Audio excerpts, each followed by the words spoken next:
بسم اللہ الرحمن الرحیم۔ صدقہ فطر کے بارے میں سوال کیا گیا ہے کہ اس کا شرعی حکم کیا ہے اور یہ کب اور کتنا ادا کیا جائے گا۔ تو صدقہ فطر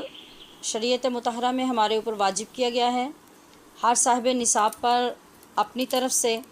اور اپنی نابالغ اولاد کی طرف سے یہ واجب ہوتا ہے۔ حتیٰ کہ جو بچہ عید کے دن صبح صادق کے وقت پیدا ہوا اس کا بھی صدقہ فطر واجب ہوگا۔ نصاب کے حوالے سے تو زکوٰۃ کی طرح اس کا بھی نصاب ہوگا، لیکن ادائیگی کے حوالے سے یہ فرق ہوگا۔ ایک تو یہ کہ پورا سال اس کا صاحب نصاب کے پاس رہنا ضروری نہیں، دوسرے یہ کہ جس پر صدقہ فطر ہے اس کا عاقل و بالغ ہونا لازم نہیں ہے۔ جیسا کہ عرض کیا گیا کہ اگر وہ اس دن کی صبح صادق میں بھی پیدا ہوا تو اس کے سرپرست پر لازم ہے کہ وہ صدقہ فطر ادا کرے۔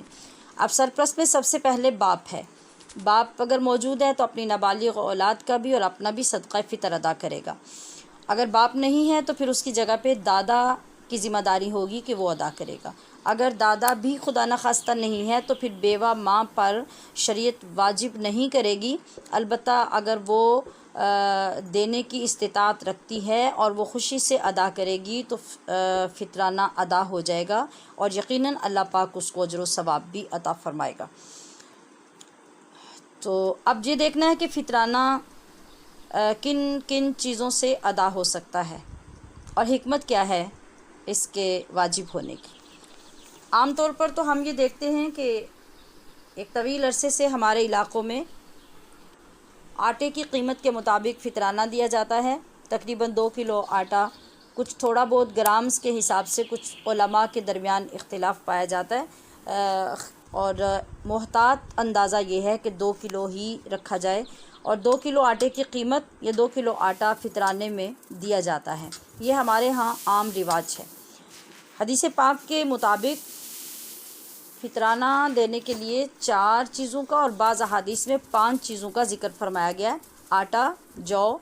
کھجور، کشمش اور پنیر۔ عام طور پر زیادہ ذکر پہلی 4 چیزوں کا کیا جاتا ہے۔ مقدار کے لحاظ سے آٹا آدھا صاع یہ ایک شرعی جو پیمانہ ہے، جس کی مقدار بعض علماء کرام نے 3.5 کلو اور بعض نے 4 کلو واضح فرمائی ہے۔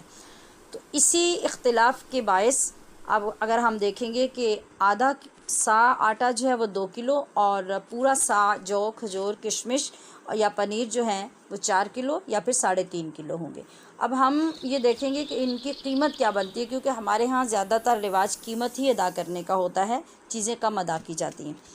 تو اور ویسے بھی کھجور، جو اور کشمش یہ اتنی مقدار میں ہمارے ہاں کھانے کا رواج بھی نہیں ہے، تو قیمت دینے سے فقیر کا یا جو مستحق کے فطرانہ ہے اس کا زیادہ فائدہ ہو جاتا ہے۔ ان میں سے آپ اپنی حیثیت کے مطابق انتخاب کریں تو یہ اولا طریقہ ہے کہ جتنا اللہ نے آپ کو نوازا ہے آپ اس کے مطابق آپ اپنا سٹیٹس دیکھیں، اپنا طریقہ کار دیکھیں، اپنا لائف سٹائل دیکھیں، اپنے اخراجات کو دیکھیں، اس کے مطابق ہی آپ اللہ کے لیے نکالنے کا فیصلہ کریں تو یہ بہت پسندیدہ عمل ہوگا۔ ورنہ جو سب سے نچلا درجہ ہے ادا کرنے کا وہ تو وہی ہے 125 روپے جو آٹے کی قیمت کے مطابق ہے، اور اگر آپ کے پاس اللہ نے وسعت عطا فرمائی ہے تو پھر کھجور، کشمش، جو میں سے بھی کسی کا انتخاب کیا جا سکتا ہے۔ دینے کی جہاں تک بات ہے تو یہ انہی تمام لوگوں کو دیا جائے گا جن کو ہم زکوٰۃ دیتے ہیں یا زکوٰۃ لینے کا مستحق سمجھتے ہیں۔ اور اس کے واجب ہونے کی حکمت کیا ہے؟ 2 چیزیں ہیں۔ ایک تو یہ کہ ہم جب رمضان المبارک گزارتے ہیں تو اس دوران اگر ہم روزے سے ہوں یا روزے سے نہ ہوں، دونوں صورتوں میں رمضان المبارک کا تقدس، احترام ہمارے اوپر لازم ہے، اور روزے کی حالت میں تو اور زیادہ ہے۔ تو اس میں ہم سے جو کوتاہی ہو جاتی ہے، جو کمی ہو جاتی ہے، کبھی گالی گلوچ ہو جاتی ہے، کبھی بد زبانی ہو جاتی ہے، غیبت ہو جاتی ہے، تو ان کے کفارے کے لیے اللہ رب العزت نے ہمارے اوپر یہ ایک مقررہ رقم فطرانے کی واجب کر دی کہ اس سے آپ کا گناہ کم ہو جائے اور اللہ پاک آپ سے راضی ہو جائے، اور آپ کا جو ایک غلط کام تھا اس کی آپ کو ندامت بھی ہو، احساس بھی ہو، اور اس کے بدلے میں آپ کی ادا کریں۔ تو دوسری چیز جو زکوٰۃ کی طرح ہے وہ ہے ہمیں اپنے غریب بہن بھائیوں کا خیال رکھنا اور اپنی خوشیوں میں ان کو شامل کرنا، تاکہ وہ بھی عید کو اور عید کی خوشیوں کو اچھے طریقے سے سیلیبریٹ کر سکیں۔ اب اس کے وقت کو دیکھ لیں گے کہ فطرانے کے ادا کرنے کا وقت کیا ہے۔ دوران رمضان ہی اگر آپ دیکھ کر لوگوں کو ان کی ضروریات کو محسوس کر کے فطرانہ ادا کر دیتے ہیں تو یہ زیادہ بہتر اور مستحب کام ہے، تاکہ عید کے آنے سے پہلے غریب لوگ اپنے بچوں اور اپنے گھر کی ضروریات کو سامنے رکھتے ہوئے ان کے انتظامات کر سکیں اور خوشیوں کا اہتمام ان کے گھروں سے میں بھی کیا جا سکے۔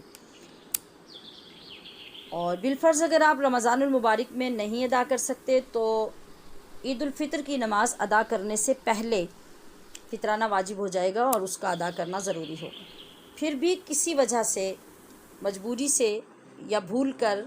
آپ اس دن بھی ادا نہیں کرتے تو آپ سے واجب ساقط نہیں ہوگا، وہ واجب الادا ہی رہے گا۔ البتہ جو افضل اور اچھا وقت تھا وہ گزر چکا ہوگا، لیکن اب عید کی نماز ادا کرنے کے بعد بھی آپ اپنا فطرانہ ادا کریں گے۔ بعض علماء کرام کا موقف یہ ہے کہ فطرانہ اسی طرح ادا ہوگا کہ جیسے آپ نے واجب ادا کرنا تھا، اور بعض کا فرمانا یہ ہے کہ وہ صدقہ ادا ہو جائے گا، لیکن وہ فضیلت جو فطرانے کی پہلے تھی وہ کم ہو جائے گی۔ اور اگر آپ یہ سمجھیں کہ رمضان المبارک شروع ہونے سے بھی پہلے کچھ لوگ آپ کے ارد گرد ایسے بھی ہیں جن کے پاس سحری اور افطاری کا انتظام بھی نہیں ہو سکے گا، تو فطرانے کی نیت سے آپ رمضان المبارک شروع ہونے سے پہلے بھی ادا کریں گے تو وہ بھی ہو جائے گا۔ اور جس طرح سے پہلے عرض کیا گیا کہ صدقہ فطر اور زکوٰۃ ادا کرتے ہوئے ہمیں یہ دیکھنا ہوگا کہ مستحق کون ہے اور کس کو ہمیں فطرانہ اور زکوٰۃ کی رقم دینی چاہیے۔ اس کے لیے ہمیں تلاش بھی کرنا چاہیے، اہتمام بھی کرنا چاہیے، تاکہ ہم اپنا واجب ادا کر سکیں۔ ایسا نہ ہو کہ رقم بھی خرچ ہو جائے اور ہمارے ذمے سے واجب بھی ادا نہ ہو۔ جبکہ جو صدقہ نفل ہوتا ہے اس کے لیے ایسی کوئی شرط نہیں ہوتی، آپ چاہیں تو کسی کی ضیافت کر دیں، غرباء کو کھانا کھلا دیں اور ان کو ویسے بطور تحفہ دے دیں، اور دینے کے لیے بھی یہ ضروری نہیں ہے کہ وہی لوگ صرف ہوں جو زکوٰۃ لینے کے اہل ہیں، بلکہ جو بھی ضرورت مند ہو بطور تحفہ آپ اس کو دے سکتے ہیں۔ نفل صدقے کی یہ بات ہو رہی ہے۔ اگر کوئی شخص بیرون ملک رہتا ہے تو ان کے لیے ایک سوال ہوتا ہے کہ وہ فطرانہ کیسے ادا کریں اور کہاں کریں۔ تو دیکھیے، جہاں پر آپ نے رمضان المبارک گزارا، فطرانہ تو آپ اسی جگہ کی کرنسی کے مطابق دیں گے، یعنی جو آپ حساب کریں گے اپنے فطرانے کی ادائیگی کا وہ وہاں کے مطابق ہوگا۔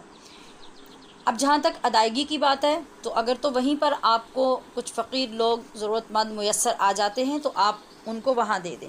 لیکن اگر آپ یہ سمجھتے ہیں کہ وہاں ایسے ضرورت مند لوگ نہیں ہیں، ان سے زیادہ لوگ ہمارے اپنے علاقوں میں یا خاندان میں ہیں، تو پھر افضل یہی ہوگا کہ آپ وہاں سے اس کرنسی کے حساب سے اپنے ملک کے رہنے والے لوگوں کو بتا دیجئے کہ ہمارا اتنا فطرانہ ہے، چاہے تو وہ کرنسی تبدیل کر کے اس سے وہ جتنی رقم بنے وہ دے دیں، یا پھر آپ وہیں سے ان کو بتا دیں کہ اتنا ہمارا فطرانہ ہے، تو ہم آپ کو اپنا وکیل بناتے ہیں، آپ ہمارا فطرانہ ادا کر دیں، اور جب ملاقات ہو یا پاسبل ہو آپ اپنی رقم وہاں بھجوا سکتے ہیں۔ فطرانہ دیتے ہوئے آپ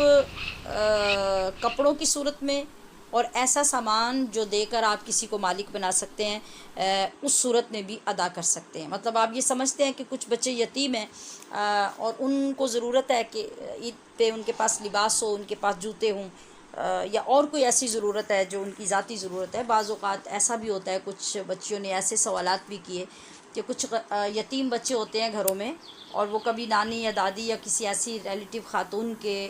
زیر کفالت ہوتے ہیں، تو لوگ ان کو فطرانے کی رقم دیتے ہیں تاکہ ان بچوں کا جو نظام زندگی ہے وہ اچھا چل سکے، تو وہ خواتین نہ ان کا خیال رکھتی ہیں اور نہ ان کو وہ رقم دیتی ہیں۔ تو ایسی صورت میں اگر آپ یہ حکمت عملی اختیار کرنا چاہیں کہ آپ ان کی ضرورت کا خیال کرتے ہوئے اور چیک کر کے آپ ان کو لباس خرید دیں، ان کو اگر پڑھنے والے بچے یا کتب کی ضرورت ہے وہ خرید دیں، عید کے لیے ان کو لباس جوتے وغیرہ کی ضرورت ہے وہ خرید دیں، تو ایسے بھی آپ فطرانہ ادا کر سکتے ہیں۔ کچھ علاقوں میں یہ سوال کیا جاتا ہے کہ کیا فطرانے کی رقم امام مسجد کو دی جا سکتی ہے یا پھر مسجد کو فطرانے کی رقم دی جا سکتی ہے؟ تو مسجد کو تو فطرانے کی رقم آپ بالکل نہیں دے سکتے۔ جہاں تک امام مسجد کی بات ہے تو اگر امام مسجد سفید پوش اور بہت قسم پرسی کی زندگی گزار رہا ہے، مفلسی کی زندگی ہے، عیالدار ہے،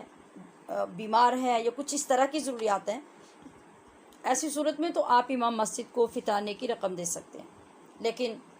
اگر دیکھا جائے ایک عالم دین کی حیثیت سے اور آپ کے مقتدا کی حیثیت سے، تو ہمیں اس عزت اور آنر کے ساتھ علماء کی خدمت کرنی چاہیے جس سے ان کو شرمندگی نہ ہو، اور وہ اس طرح سے احساس کمتری میں مبتلا نہ ہوں کہ ہم زکوٰۃ لیتے ہیں، لوگ ہمیں زکوٰۃ دیتے ہیں غریب سمجھ کر، کمزور سمجھ کر، یا فطرانے دیتے ہیں اور ہم ان لوگوں کے فطرانے پہ زندگی گزارتے ہیں۔ چونکہ اللہ تبارک و تعالیٰ نے انہیں وہ دولت عطا فرمائی ہے، ایک علم دین کی دولت، اور اسی کی بدولت وہ مصلی امامت پہ کھڑے ہو کے آپ سب کی نماز رب تک پہنچاتے اور قبول کرواتے ہیں۔ تو ہمیں ان کی عزت کو، مقام کو سمجھنا چاہیے اور کوشش یہ کرنی چاہیے کہ جس طرح سے ہم اپنی ضروریات کو بڑی عزت سے پورا کرتے ہیں اور اپنا وقار برقرار رکھتے ہیں، اور جس طرح سادات اکرام کے لیے اللہ رب العزت اور اس کے حبیب علیہ الصلوۃ والسلام نے ہمیں حکم دیا، اسی طرح علماء کرام کی بھی عزت، ان کا آنر، ان کا مقام قائم رکھنا چاہیے، اور ہمیں بطور تحفہ عزت کے ساتھ ان کی مدد کرنی چاہیے تاکہ ان کا جو مقام ہے وہ قائم رہ سکے اور ان کے اندر یہ شرمندگی والی اور ایسی کیفیت پیدا نہ ہو۔ بہر کیف اگر وہ اس کے باوجود بھی ضرورت مند ہوں اور آپ فطرانہ دینا چاہیں تو پھر اس کی یہ صورت بھی ہو سکتی ہے کہ آپ ان کو یہ مت بتائیں کہ یہ فطرانے کی رقم ہے، بس اگر آپ سمجھ رہے ہیں وہ ضرورت مند ہیں تو آپ ان کو وہ رقم دے سکتے ہیں۔ ھذا ما عندی واللہ ورسولہ اعلم بالصواب۔